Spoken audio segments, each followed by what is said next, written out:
This is going to be a Tamiya Tuesday. I'm going to give you an update on the F103GT build that I'm doing, the TS050 hybrid.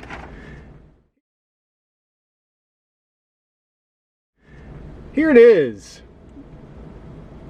At least here it is as it stands right now. It is not complete, but I wanted to give an update on where we're at and what it's like so far. As you can see, I have painted it. I went with a mirror chrome finish actually. So all this very bright silver work is actually a mirror chrome. You can sort of see some reflectivity in it, although it's not a perfect mirror finish, likely because I put on too heavy a coats to begin with. There are some parts that are very mirror finish and other parts that are almost matte. Where it got thinner coats to begin with, it became more of a mirror. So that's one effect. If you are going to use this paint, the thinner first coats you can do, the better, because if you add it on too thick, it basically becomes just a silver brushed aluminum color.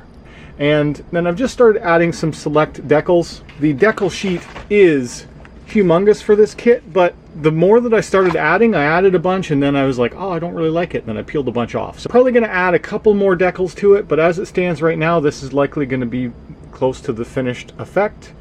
And I might do some additional trimming, as I did leave the front and the rear to have extra long overhangs that that I'm not sure that I really like yet, but anyway, I wanted to leave that final trimming to the end.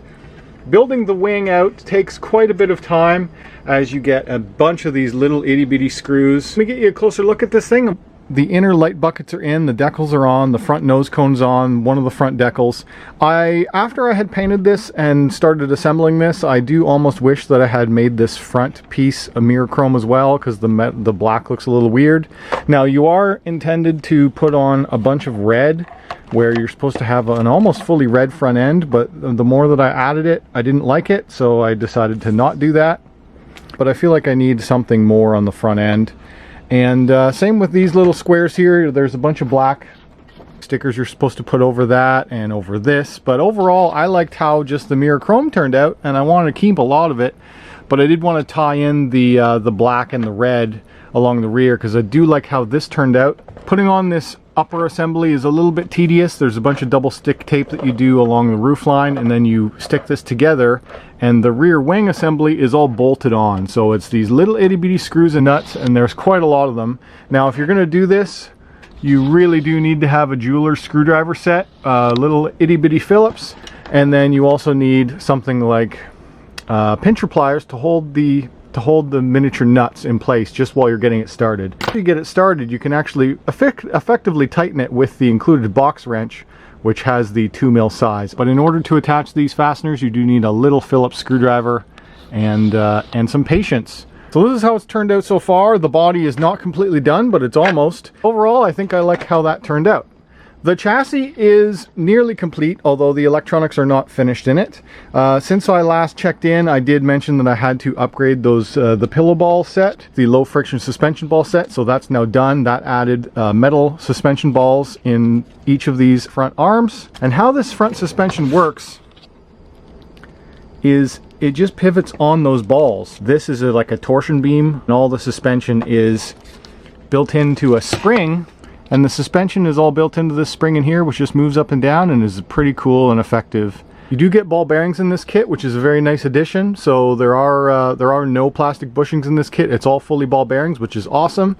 And the other upgrades that I did install the aluminum motor heatsink, which is right here. This is aftermarket. That's by 3Racing. 3Racing.com is the people who make these parts that I'm going to show you next.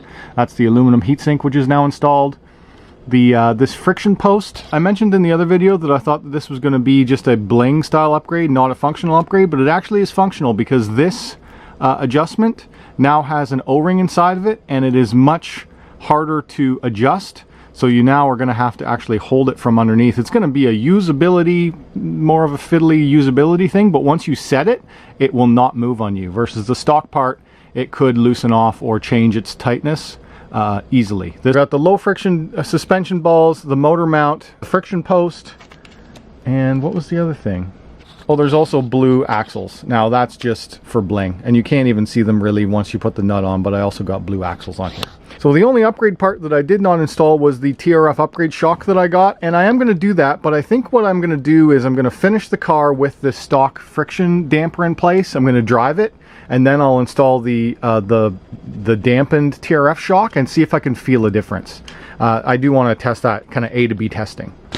For a motor, I am going to use the box stock motor. Something that I did find out thanks to comments on the last video is that this one is a Johnson Black & Bell F1 style motor. It's actually tuned for F1 style chassis, and apparently it's one of the stronger brushed motors or tuned brushed motors that Tamiya offers in a kit form as a stock motor. So I do want to try it. I'm going to pair it with a Tamiya ESC. I have one of their 2S ESCs available, so I'm just going to pop an ESC in. For a receiver, I'm likely going to use Traxxas TSM because I have a bunch of those kicking around since I swapped over a bunch of my race rigs to Sanwa. So I'm going to recycle one of my Traxxas TSM receivers and run it on a Traxxas radio, and I've got this cheap Traxxas 2075 servo up front. The other things I have to finish is I just have to finish gluing the tires on. I did build the foams in the tires, but I do need to glue the tires on because that's not been done yet. One error I made in the last video was I said there was no differential. That is incorrect. It actually does have a ball diff, and the ball diff sits inside of the spur gear. And this whole assembly is a little bit complicated how it all goes together. There's a bunch of spacers and balls and plates, but overall, yes, you do have a differential. You see, I'm going one direction, the other side's going the other. It's not a fixed straight axle as I thought. It is a diff. That's the update on the F103GT. One of the things I wanted to go over was some of the things that I found tricky in the instructions. I made a couple of notes here. One thing to note, when you're on step 8, do not install these big posts. You do not need these T1s. You're going to end up putting these ones on instead, the D11s. So do that step instead of this step. When you're installing this upper deck assembly, reaching these is very difficult because you do not have enough clearance. With the box wrench that they give you, you do not have enough clearance to even get in there to hold that nut. It just doesn't fit because the tolerance is so close here to the edge. So you do need the pincher pliers, or the forceps I believe they're called, and I just clamp and hold on to them like that while tightening it down. So that helped a lot. For areas where you have very small clearance, you want to use a tool like that. It'll just pinch and hold. Same with where I was doing the rear wing.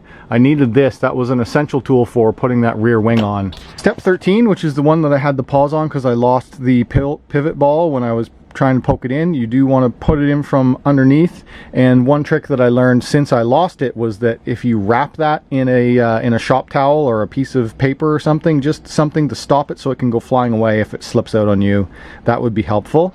Thing is, just watch the orientation of this stuff, as it is all, you could have it in the right or the wrong way, so you want to watch the orientation of these balls. These ones are symmetrical, but these balls have one side has a flat side, the other side has a flange, so pay close attention to which way you're popping these balls in, how each of these shims goes in place, how you're stacking it, and then the E-clips. On the E-clips was something where having a tool like this helped a lot, so you do get a lot of E-clips. There's a bunch of these clips that hold the hinge pins in place, and they're fairly loose, but they can fly away on you. Very few spares. As far as I can tell, you only got 2 spares with the entire kit.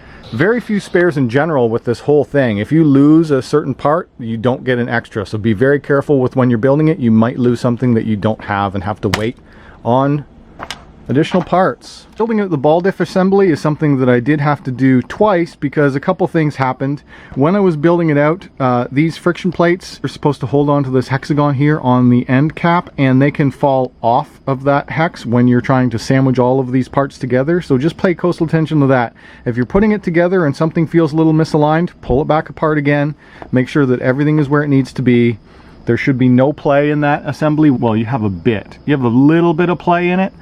But if you tighten this nut down too far, it'll all bind up. To do this by feel quite a bit, so you just want to loosen it a quarter turn from full tighten position.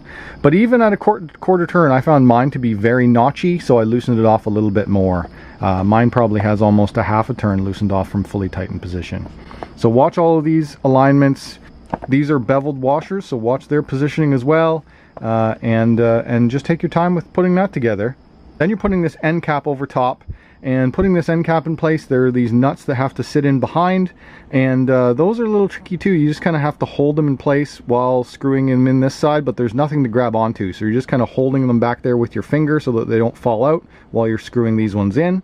And then you just set your mesh normally, and the rest is tires assembly and the bumper, which we do not get on this car. You do not run the front bumper. and the rest is just electronics and final assembly. So yeah, that's it. So that's my Tamiya Tuesday update for the F103GT, Civo D313's build off 10. Next video, this will be definitely completed, and I'll give you some running footage of it. And then it'll either be in that video or the next one where I swap out that main shock from the stock friction damper to the TRF oil-filled, fluorine-coated, super smooth shock. Alright guys, if you enjoyed this video, hit that like button. If you're new around here, subscribe. If you want to talk to me, leave a comment down below. And as always, thanks for watching.